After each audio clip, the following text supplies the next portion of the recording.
सुपौल जिला के पूर्व विधानसभा प्रत्याशी मिन्नत रहमानी जी ने आज अपने आवास पर सुबह 9 बजे झंडोत्तोलन किया और बढ़ती महंगाई को लेकर बिहार सरकार के खिलाफ जमकर बोले। चुनाव से पूर्व सुपौल वासियों को हजारों रोजगार देने की बात कहकर इस योजना की शुरुआत की गई, लेकिन चुनाव के बाद फैसले वापस लिए गए। वहीं उन्होंने कहा कि यह बात पक्की सरकार हिंदू मुस्लिम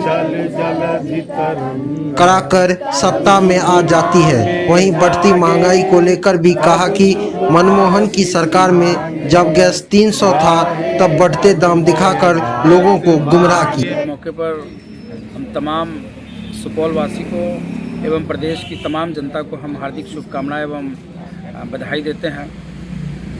क्योंकि कोविड प्रोटोकॉल को अच्छे से पालन करने का निर्देश था, तो उसी के तहत इस गणतंत्र दिवस समारोह का आयोजन किया गया। लेकिन आज अफसोस की बात है कि बिहार के अंदर पिछले 15 वर्षों से लगातार तथाकथित सुशासन की सरकार आज है, लेकिन दिल व्यथित है जिस तरीके से पिछले 2 दिनों से लगातार हमारे बिहार के छात्रों के ऊपर रेलवे भर्ती बोर्ड का जो परीक्षा हुआ, उसके बाद जो तमाम अभ्यर्थियों के ऊपर जिस तरीके से पुलिस द्वारा लाठीचार्ज किया गया, दौरा करके वाटर कैनन के साथ साथ लाठियां बरसाई गई, ये बड़ा ही दुखदाई है कि आज जब हम गणतंत्र दिवस मना रहे हैं, वहीं उसी पूर्व संध्या पर तमाम छात्र जो रोजी रोजगार की तलाश में है। विडंबना है कि इस बिहार के अंदर में पिछले 15 वर्षों से एक बार भी ये प्रयास नहीं किया गया कि पलायन को हम कैसे रोकें, रोजी रोजगार कैसे उत्पन्न हो।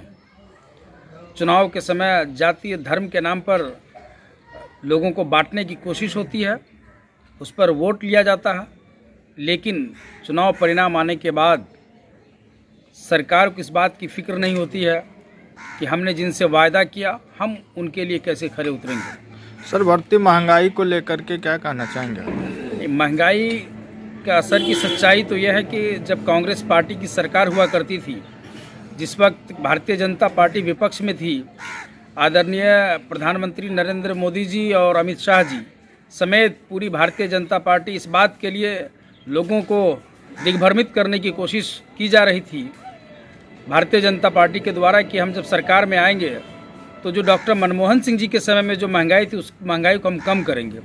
सच्चाई है, देश की जनता इस बात को जानती है कि उस वक्त गैस की कीमत 380 रुपये से लेकर 400 रुपये तक हुआ करती थी। पेट्रोल की कीमत उस वक्त जो है 60 से 62 रुपये हुआ करती थी। डीजल की कीमत 57-58 रुपये हुआ करती थी। उस वक्त ये लोग सिलेंडर लेकर के प्रदर्शन करते थे।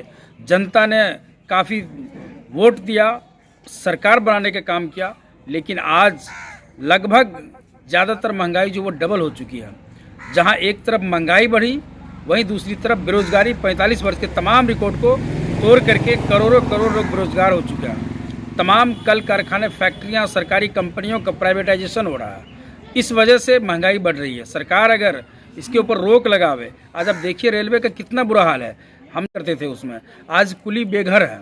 आज उसके अंदर जितने भी सफाई कर्मी थे वो तमाम लोग बेघर हैं। स्टेशन के ऊपर में सैकड़ों दुकानें होती थी, उनका रोजी रोटी चलता था, उससे उनका परिवार चलता था। ये तमाम लोग बेरोजगार हो चुके हैं।